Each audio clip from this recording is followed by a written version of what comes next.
Bom dia, irmãos. Uma alegria poder estar aqui com os irmãos. Obrigado, chefe, pela oportunidade de poder servir aqui mais uma vez com irmãos tão queridos também, podendo ministrar a palavra de Deus. Quero te convidar a abrir a sua Bíblia em Gênesis capítulo 2, mantê-la aberta aí em Gênesis capítulo 2. Nós vamos voltar ao texto por algumas vezes. Gênesis capítulo... Primeiro no capítulo 1 mesmo, Gênesis capítulo 1, primeiramente. Mas antes da gente ir para a palavra de Deus, meu objetivo hoje é responder a pergunta como o Evangelho molda a masculinidade e a feminilidade. E, para tanto, eu queria começar lendo um texto da literatura brasileira que tem como título Homem que é Homem, ok? Diz assim: homem que é homem não usa camiseta regata, a não ser para jogar basquete. Homem que é homem não gosta de canapés, de cebolinhas em conserva ou de qualquer outra coisa que leve menos de 30 segundos para mastigar e engolir. Homem que é homem não come soufflé. Homem que é homem só vê futebol na TV, bebendo cerveja e nada de cebolinhas em conserva. Homem que é homem, arrota e não pede desculpas. Homem que é homem não responde teste de revista, e profissão de homem que é homem é caminhoneiro. Homem que é homem nunca vai em um vernissage. Homem que é homem nem sabe o que é isso. Você nunca encontrará um homem que é homem com batom neutro para lábios ressequidos, pastilhas para refrescar o hálito, ou entradas para um espetáculo de pantomima. Coisas que você jamais vai ouvir um homem que é homem dizer: eu assumi, eu amei, minha porção mulher, acho que Bordeaux fica melhor no sofá e a ráfia em cima do puff. Esse é um texto de Luiz Fernando Veríssimo e reflete a perspectiva de uma parte da sociedade brasileira sobre masculinidade. Eu fiquei pensando, preparando esse tempo juntos aqui, sobre algum texto que poderia refletir a mesma coisa sobre o que diz respeito às mulheres. E eu me lembrei da Amélia. Lembram-se da Amélia? Amélia é que era mulher de verdade, não é? E nós sempre lembramos, ou pelo menos eu sempre me lembro apenas e tão somente, a única característica da Amélia é que ela não tinha a menor vaidade. Ela que era a mulher de verdade. Mas eu fui ler a letra da música e eu descobri que tinha outras características que faziam com que a Amélia se tornasse essa mulher de verdade. E olha o que a música diz. A Amélia, às vezes, passava fome ao meu lado e achava bonito não ter o que comer. Quando me via contrariado, dizia: meu filho, o que se há de fazer? Veja, resumidamente, a Amélia, irmãs, ela vivia com unhas sujas, cabelos oleosos, os pelos por depilar, ela passava fome e tinha que achar bonito passar fome, e ainda passava pano para o seu marido que não trazia comida para casa, tratando o marido como se ele fosse um menino de 7 anos de idade. Oh, meu filho, não tem o que fazer não. Não é? Percebe como as definições que encontramos na sociedade de um homem de verdade e de uma mulher de verdade não têm absolutamente nada a ver com o que a Bíblia chama de homens e mulheres de verdade? Queridos, isso tudo é triste. Mas existe algo ainda mais triste, que muitas vezes hoje em dia está sendo colocado dentro dos arraiais cristãos reformados, como definição de masculinidade e definição de feminilidade. Quando nós vemos igrejas criando ministérios para homens, chamando esses ministérios de algo que tem a ver com macho, e eles se reúnem para beber uísque, fumar charuto e comer bacon, como se isso fosse o suprassumo da masculinidade, não é? E as irmãs têm sido colocado peso sobre as irmãs com uma definição de feminilidade que passa longe das definições bíblicas.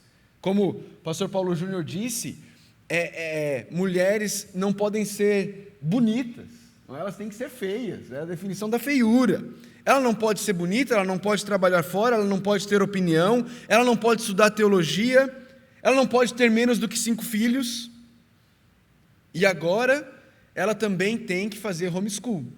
Porque se ela não fizer homeschool, ela não é uma mulher de verdade, ela não é uma mulher piedosa. Irmãos, não me entendam mal, ok? Nada contra quem faz homeschool. Venho de uma igreja em que o meu pastor tem 10 filhos e fez homeschool com os 10, ok?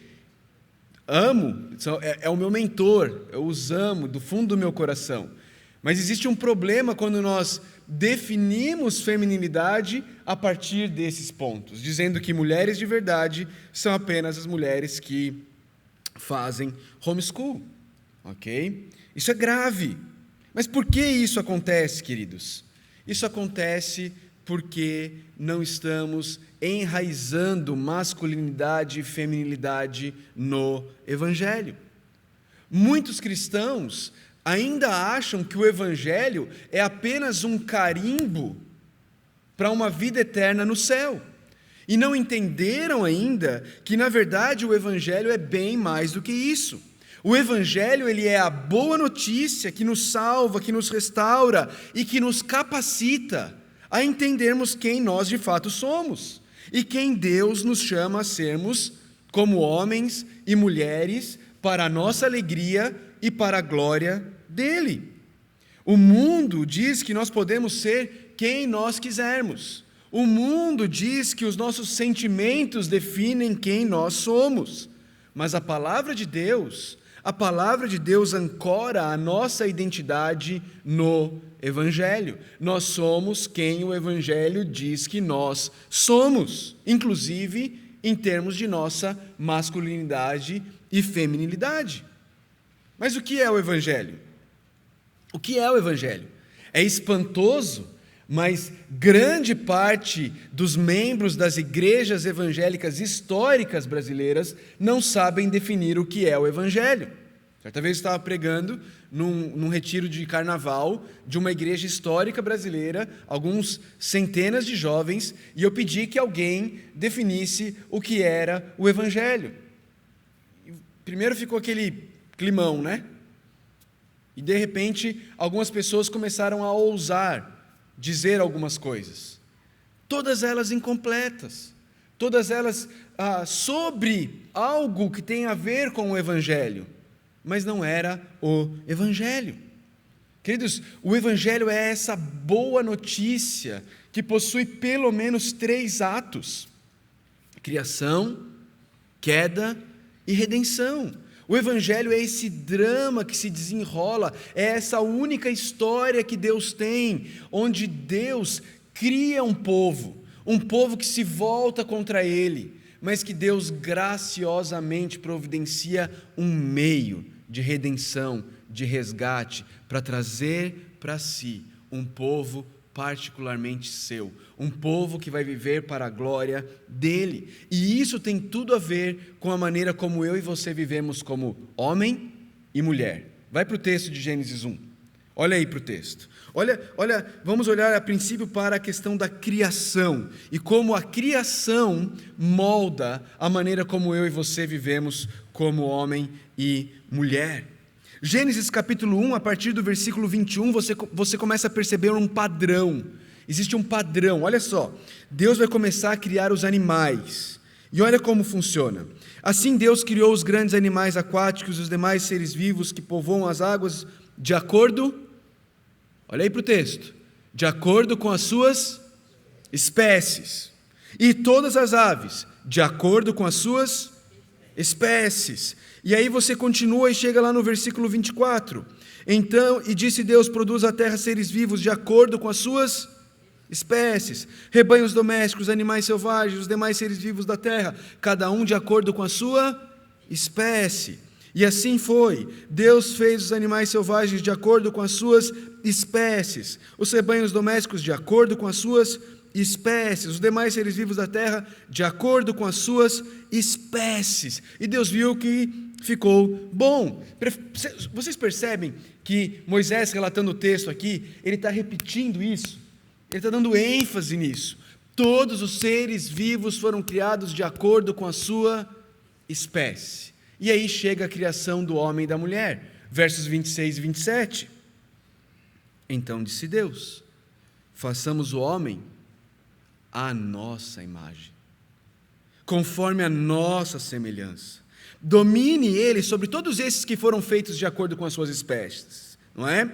Os peixes do mar, as aves do céu, os grandes animais de toda a terra, e sobre todos os pequenos animais que se movem rente ao chão. Criou Deus o homem à sua imagem. A imagem de Deus o criou. Homem e mulher o criou. Queridos, nesses 2 versículos de Gênesis 1, 26 e 27, Moisés repete 3 vezes que homem e mulheres foram criados à imagem de Deus. Ele vem com um padrão, segundo a sua espécie, segundo a sua espécie, segundo a sua espécie, e de repente ele muda o padrão, ele rompe o padrão, ele mostra o contraste. Homem e mulher não foram criados de acordo com a sua espécie, foram criados de acordo com a imagem e conforme a semelhança de Deus, como reflexos dele, como representantes dele, para que através da masculinidade e através da feminilidade, eu e você pudéssemos refletir quem Deus é para todos que estão ao nosso redor. É assim que nós vivemos como homem e como mulher, é assim que nós expressamos nossa sexualidade, entendendo que nós fomos criados por Deus, à imagem de Deus, com o propósito de refletirmos quem Deus é. O autor do livro que o reverendo Eduardo sugeriu ontem, que está sendo o lançamento da editora Cultura Cristã, o reverendo Felipe falou: esse livro é excelente. Ontem à noite eu cheguei no hotel, era meia-noite, e comecei a ler, e li bastante até as 2 da manhã, um livro muito bom, mas ele diz em determinado momento: eu sou um homem, na página 13, ou uma mulher, projetado por Deus exatamente como sou. Deveríamos pensar com nós mesmos ao considerarmos o corpo dado a nós dos céus, da mesma maneira como o Grand Canyon foi criado para mostrar o poder de Deus, e o céu como obra de suas mãos, como homem ou mulher, eu fui formado para demonstrar a beleza do plano brilhante de Deus. Queridos, Deus nos cria para que eu e você possamos propagar através da nossa masculinidade, através da nossa feminilidade, esse plano maravilhoso de Deus, e mais do que isso, esse Deus maravilhoso que nos planejou para sermos como somos, homem e mulher. Homem e mulher. E o que significa então ser homem e mulher? O que é uma masculinidade bíblica? O que é uma feminilidade bíblica? Dr. John Piper, Dr. Wayne Grudem, eles têm um livro excelente, publicado pela editora Fiel, chamado Homem e Mulher. Infelizmente está esgotado, eu acho que não estão publicando mais esse livro, mas ele é excelente. Lá ele traz definições de masculinidade e feminilidade bíblica. Ele define masculinidade assim, presta atenção, meu irmão. No cerne da masculinidade madura está um senso de responsabilidade benevolente. Um senso de responsabilidade benevolente. Ou seja, eu sinto, eu percebo que eu tenho uma responsabilidade bondosa, eu tenho uma responsabilidade caridosa, uma responsabilidade para fazer o bem. Como? Ele coloca 3 formas. Um senso de responsabilidade benevolente para liderar as mulheres, prover a elas e protegê-las. Liderar, prover e proteger. Veja como não tem nada a ver nem com o que o mundo diz através do Luiz Fernando Veríssimo, como também não tem nada a ver com o que está sendo dito pelas igrejas e influenciadores desse homem machão que bebe uísque, fuma charuto e come bacon, arrota e não pede desculpas. Não. É um senso de responsabilidade para fazer o bem às mulheres, liderando, provendo para elas e protegendo as mulheres. Isso vai ser vivido na prática de forma igual por todos os homens com todas as mulheres? Não. Através de formas apropriadas aos diferentes relacionamentos de um homem. Você se relaciona com esse senso de responsabilidade benevolente, liderando, provendo e protegendo, mas de formas diferentes, com mulheres diferentes, com quem você possui relacionamentos diferentes. Vai ser diferente com a sua mãe, vai ser diferente com a tua filha, vai ser diferente com a tua esposa, vai ser diferente com a tua namorada, vai ser diferente com as irmãs da igreja, mas esse senso de responsabilidade benevolente está em você, porque Deus te fez homem, e como homem, Ele colocou esse chamado sobre você, para liderar, para prover, para proteger as nossas irmãs, as mulheres que estão ao nosso redor. Veja agora a definição que Dr. Piper e Dr. Wayne Grudem trazem sobre feminilidade. Eles dizem assim: no cerne da feminilidade madura está uma libertadora disposição de confirmar, receber e nutrir força e liderança de homens dignos, através de formas apropriadas aos diferentes relacionamentos de uma mulher. Veja, se para o homem é um senso de responsabilidade, para a mulher aqui é uma disposição de confirmar, receber e nutrir a força e a liderança de homens dignos, Agora, irmãos e irmãs, se formos ser muito sinceros, eu e você precisamos confessar que isso não nos vem naturalmente, não é verdade? Isso não nos vem naturalmente. Irmãos, eu e você precisamos confessar que naturalmente não sentimos esse senso de responsabilidade por liderar, por prover e por proteger.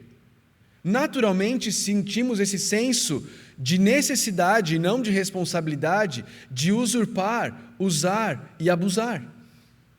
Naturalmente sentimos esse desejo de chegar em casa, colocar os pés sobre os sofás e falar: mulher, cadê a janta? Não é? Esse é o nosso natural.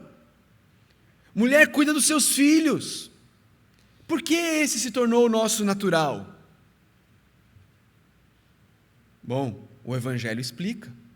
Porque apesar de termos sido criados para essa masculinidade e feminilidade maduras, homens e mulheres caíram. É a queda.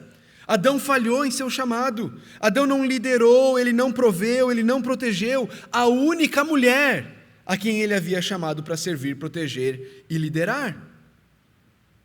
Eva não confirmou, Eva não recebeu e não nutriu a liderança de Adão.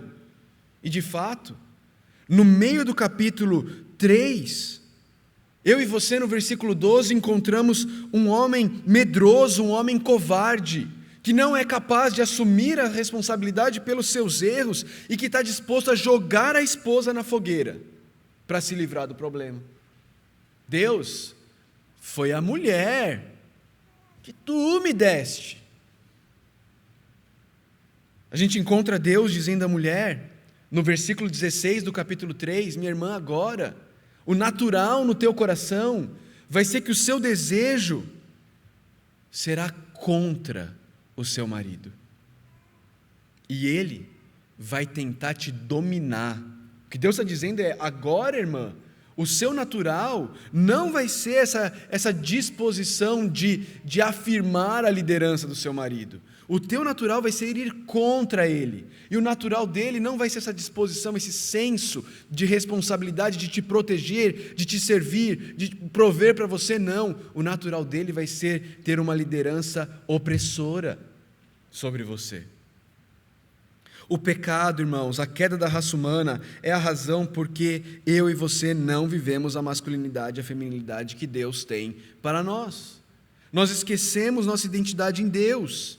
E aí passamos a buscar em nossos relacionamentos, em nossas expressões de sexualidade, uma conquista por aceitação, por amor, por pertencimento, que nós deveríamos já ter encontrado em Deus.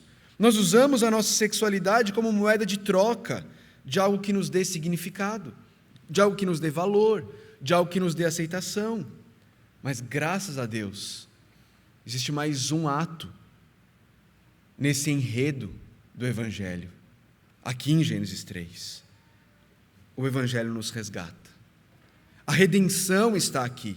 O Evangelho, a vida, a morte, a ressurreição de Jesus Cristo nos ensinam que já temos um propósito, a glória de Deus e o bem do próximo, que já fomos aceitos por Deus, não por nossos méritos, mas pelos méritos de Jesus.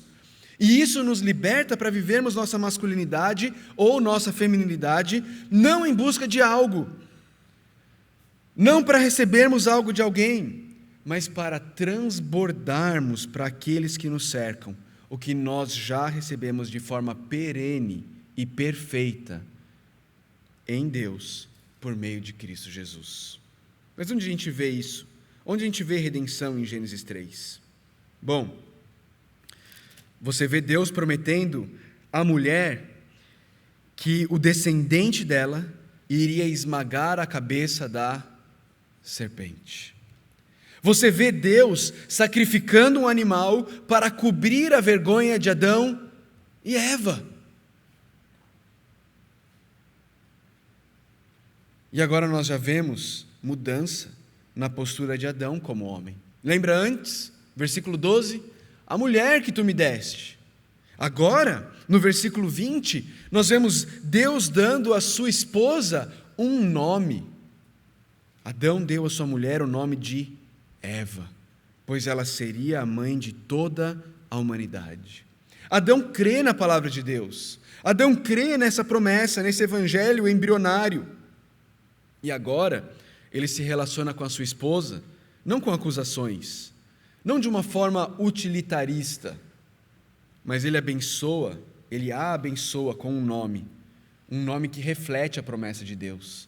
Ela não morreria, mas ela seria doadora de vida, ela seria a mãe da humanidade, ela seria a doadora da vida. Adão está aqui liderando sua esposa, irmãos, com benevolência. É isso que o Evangelho faz. Quando nós entendemos quem nós somos em Cristo, homens e mulheres são libertos da necessidade de criarem uma identidade para si mesmos. São libertos da necessidade de definir quem é o melhor. São libertos da competição e das acusações. E agora, nós podemos ser quem Deus nos criou para ser. Quem Deus nos redimiu para sermos. E isso para o bem do próximo e para a glória de Deus. Assim, queridos, homem que é homem, mulher que é mulher, não são esses estereótipos que nós vemos por aí. Mas homem que é homem e mulher que é mulher, são homens e mulheres com suas identidades ancoradas no Evangelho, que transbordam e refletem Deus nos seus relacionamentos horizontais, de acordo com os diferentes chamados que Deus tem para homens e mulheres servirem o mundo para o bem do próximo e para a glória de Deus. Obrigado.